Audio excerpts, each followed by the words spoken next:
Welcome to This Polymath Life. I'm your host, Margaret McNellis. On this podcast, we talk all things creativity, curiosity, and cosmos. Let's get started. Birthdays are, for me, a time of reflection. And this latest birthday really was like looking through the strata of my life so far. I turned 43 yesterday. To write about the unique challenges and gifts of living as a zillennial would be easy. I could write about how some days now I wake up a bit stiff if I slept in a funny position, but I don't feel old. I could write about how I prefer to age naturally, letting my hair streak silver and adhering to one of my favorite quotes by William Shakespeare, "With mirth and laughter, let old wrinkles come." I could write about my choice to remain childless and how I'm participating in raising one of my nephews, or how I call my corgi my dog daughter. Easier still would be to write about how fortunate I feel to have the love of friends and family, and especially the understanding that, for me, a good birthday means a chill pace to the day, some coziness, some relaxation, good food. Was there ever a more Taurus rising thing to say? I think not. But what's been cycling through my thoughts, marinating as it were, these last few days, is how I feel I've already lived multiple lifetimes leading up to my midlife years of this existence. I don't mean this in the way of hopping into different characters' heads, though writing stories and painting pictures does sometimes feel like time traveling, embodying another being's experience, seeing the world through fresh eyes. Instead, I've been thinking about how roughly each decade of my life so far, I've shifted to a new primary focus for my curiosity, my career. Now, as a Capricorn sun, career matters a lot to me, though not in the sense of climbing the corporate ladder. My natal sun hangs out in my chart with Mercury and Venus, as well as Neptune, so my career has always been about finding myself. And through each decade of my life, I have found myself somewhat changed, grown, and ever more authentic to the person I believe I came here to be. This isn't an episode about midlife transits. I'm almost finished with mine, so you can expect that coming somewhat soon. And it will be more than one blog or podcast when I do decide to speak up about those particular energies, but rather, this is a simple reflection, not of a life half lived, but half a life lived. Part 1, digging for old bones. I don't remember when I first became fascinated with dinosaurs, but I suspect it had something to do with the first Land Before Time movie. I was obsessed with Littlefoot. I remember one year for my birthday, my parents gave me a Littlefoot stuffed toy, and I was over the moon. Judging by where we lived at the time, I want to say this was for my 5th or 6th birthday. But while I was interested in dinosaurs, deeply interested, I don't think I really honed in on wanting to become a paleontologist until I was about 13 years old.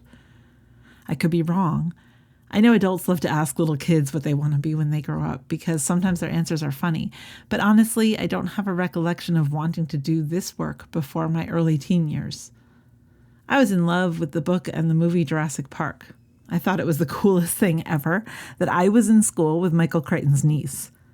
But the desire to pursue paleontology didn't really cement until I was a bit older, around the age of 13. By the time I was in high school, I was volunteering once a week at the Yale Peabody Museum, running the fossil cart and helping with gala events like the one to unveil the Chinese feathered dinosaurs. I got to meet Dr. Ostrom when he was still alive, and I read the book Raptor Red by Dr. Bacher over and over again. It was a novel about a dinosaur, but infused with the scientific understanding of a paleontologist. If those names mean nothing to you, don't worry. I'm not going to quiz you. I had so many other dinosaur-related experiences that I could write a whole essay just about those. But suffice to say, I knew everything a kid could know about dinosaurs at the time, and my parents were super supportive.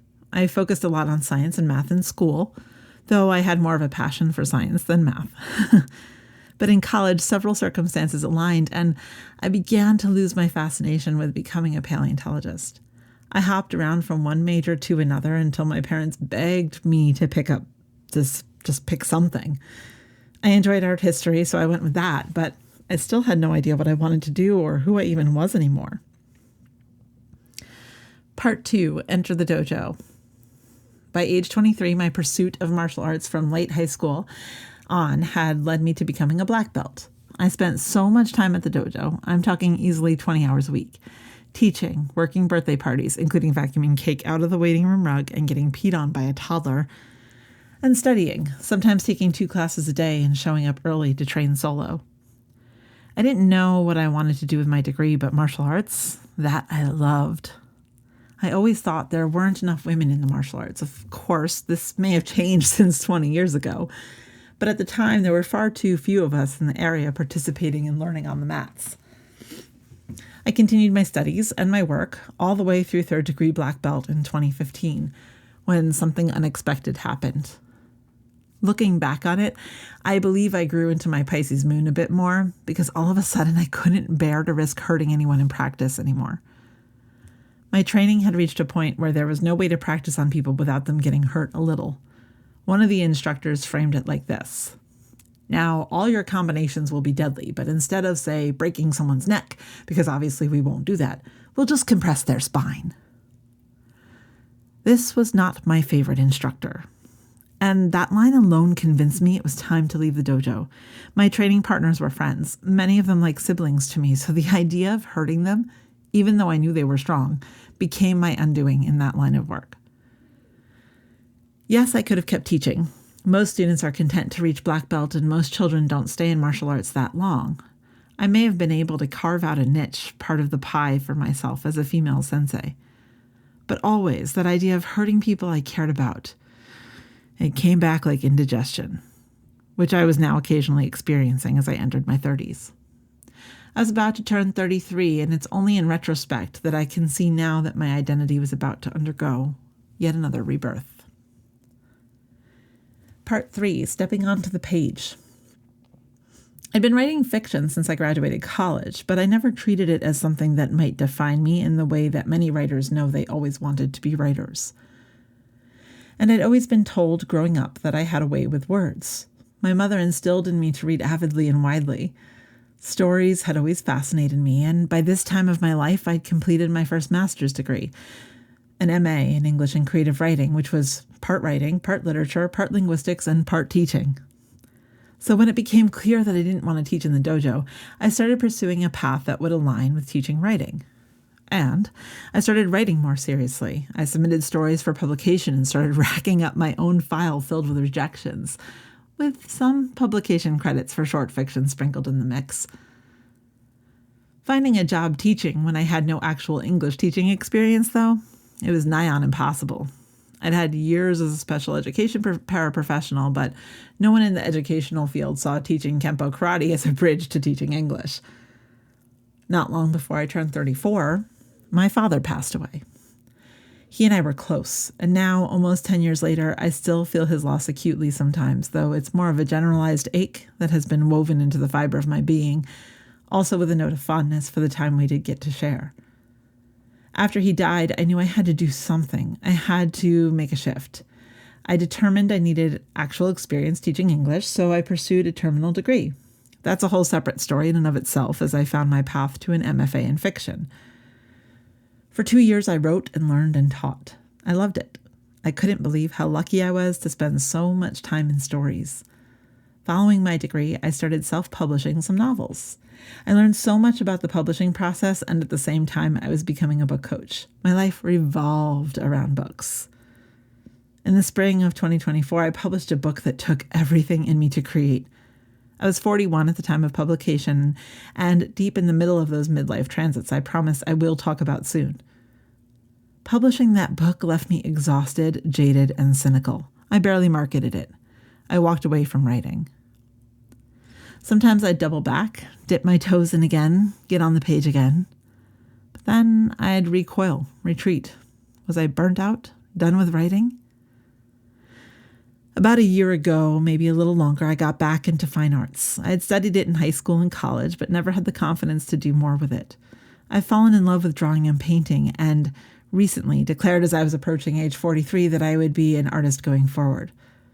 Another decade, another turning of the page. The final part. Turns out I'm a polymath. Okay, I think I've known that since I knew what the word meant. I don't remember exactly when I first heard the word, but a polymath is someone who has deep curiosity and cultivates expert-level knowledge in multiple disciplines. Paleontology and the sciences. I may not be digging up dinosaur bones, but I talk about dinosaurs a lot with my nephew. I marvel at new species discovered, and while I may never have reached a point where I was actively digging up dinosaur bones, I excavate frequently when I'm learning, writing, painting, thinking, practicing astrology, etc. The martial arts. I may not be teaching Kempo these days, but I still know how to defend myself. More important than that, I know how to take up space and air in a room if I need to, even when my introverted self wants to retreat. I knew how to work through imposter syndrome and find my confidence. I knew how to alchemize the fear I'd experienced into practicing the arts during my formative years. The writer. Well, as it happens, I am writing again. I won't get into too much detail because the time doesn't feel right yet. I'm also painting and drawing. I'm sharing my artwork. In fact, one piece is about to be in a community show. I have stories brewing and some editing work I want to do. Most significantly, I've decided I want a publishing partner, so I will be, when the time is right, submitting my work to small presses. The time to play small is over. After 43 trips around the sun, half a life lived, I finally understand that I am my most potent when I make space for all the littler, but not smaller, lives I've led along the way.